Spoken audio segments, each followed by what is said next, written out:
Kumusta mga kaibigan? Nasa Valor Channel kayo. Ngayon, ipapakita ko paano mag-share ng VPN gamit ang Android phone at hotspot. Para dito, buksan ang internet at iyon ang access point. Sa akin, ito'y naka-on sa Wi-Fi. Hotspot, tapos iyon ang access point.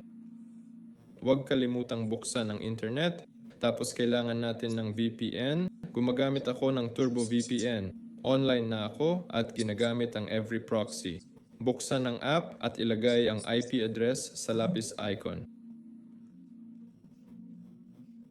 Ito na yun, i-click ang save. I-on ang proxy, may port din. Sa akin, 80-80. Sa computer, kumonekta sa network. Punta sa control panel.